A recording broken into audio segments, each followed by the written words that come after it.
Canada જવા માટે કુડાસણમાં રહેતા કપલે 24,50,000 રૂપિયા એજન્ટને આપી દીધા હતા, પરંતુ અમદાવાદના નવરંગપુરા વિસ્તારમાં આવેલા યુનિવર્સિટી પ્લાઝામાં સ્થિત કેબીસી ઇમિગ્રેશન સર્વિસે એમનું કામ ન કરી આપ્યું હોવાની પોલીસ ફરિયાદ તેમને નોંધાવી છે.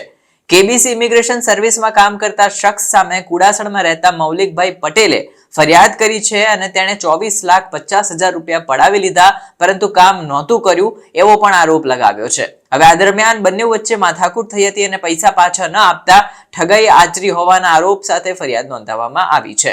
પોલીસ ફરિયાદમાં જણાવ્યા અનુસાર ગાંધીનગરના કુડાસણમાં રહેતા મૌલિકભાઈ પટેલ એસજી હાઈવે પર એક ટેલિકોમ કંપનીમાં ટીમ લીડર તરીકે કામ કરી રહ્યા છે. તેમના પત્ની પેથાપુરની એક કોલેજમાં પ્રોફેસર તરીકે ફરજ બજાવે છે. તેવામાં પતિ અને પત્ની બંનેને કેનેડા જવાનું હોવાથી કોઈ સારી એવી ઇમિગ્રેશન સર્વિસની તેમને તપાસ શરૂ કરી હતી. બંનેએ નવરંગપુરા વિસ્તારમાં યુનિવર્સિટી પ્લાઝામાં કેબીસી ઇમિગ્રેશન સર્વિસની ઓફિસ હતી ત્યાં પહોંચી અને વિગતો મેળવવાનું શરૂ કર્યું હતું. મીડિયા રિપોર્ટ્સ અને પોલીસ ફરિયાદના આધારે અહીં તેમની મુલાકાત સજાનંદ પાર્ક નિકોલ ખાતે રહેતા ચિરાગ સિહોરા સાથે થઈ હતી.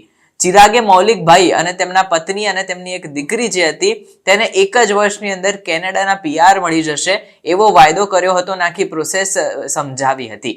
એમને કીધું કે આખા પરિવારના પીઆર પ્રોસેસ જે એક વર્ષમાં થશે એની ફી હશે 55 લાખ રૂપિયા. મૌલિકે આ દરમિયાન તમામ ડોક્યુમેન્ટ્સ અને 4,50,000 રૂપિયા રોકડા તેમને આપ્યા હતા. હવે મૌલિક પટેલે એવો પણ આરોપ લગાવ્યો છે કે ચિરાગે ઘણા સમયથી પૈસા લઈ લીધા હતા, પરંતુ વિઝા પ્રોસેસ જે હતી તે ચાલુ નહોતી કરી. ચિરાગ પ્રોપર રિસ્પોન્સ નહોતો આપી રહ્યો અને એમનો જે મૌલિક પટેલ હતા એ પછી ઓફિસે પહોંચી ગયા હતા ત્યારે જોવા જેવી થઈ હતી. મૌલિકભાઈએ આરોપ લગાવ્યો છે કે બાદમાં ચિરાગે તેમને વર્ક પરમિટની ફાઇલ મૂકવી પડશે એમ કહીને સીવી એસેસમેન્ટ રિપોર્ટ મોકલ્યો હતો.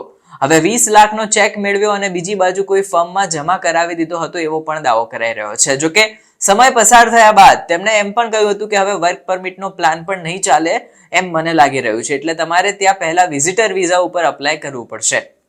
મૌલિકભાઈ પટેલ આ અંગે જાણીને ગુસ્સે થઈ ગયા હતા કે પહેલા તે પીઆર ની વાત કરી, વર્ક પરમિટનું બધું નહીં થાય એવું કીધું અને હવે મને વિઝિટર વિઝા ઉપર તું કેનેડા મોકલી રહ્યો છે. આ પ્રમાણે હવે મૌલિકભાઈ પટેલે આને પાઠ ભણાવવાનું નક્કી કર્યું હતું.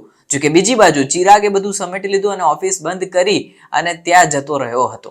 મૌલિકભાઈએ તેને ફોન ઉપર ફોન કર્યા અને બાદમાં ચિરાગે તેમને 2,70,000 રૂપિયા પરત આપ્યા હતા.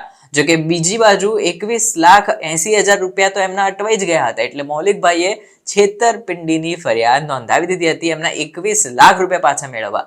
તેમણે ગુજરાત યુનિવર્સિટી પોલીસ સ્ટેશને આ ઘટનાક્રમ અંગે જાણ કરી, જેથી પોલીસે ચિરાગ સિહોરા સામે ગુનો નોંધી દીધો છે અને અન્ય કેટલા લોકો સાથે તેને આ પ્રમાણે છેતરપિંડી કરી છે એની પણ તપાસ શરૂ કરી દીધી છે.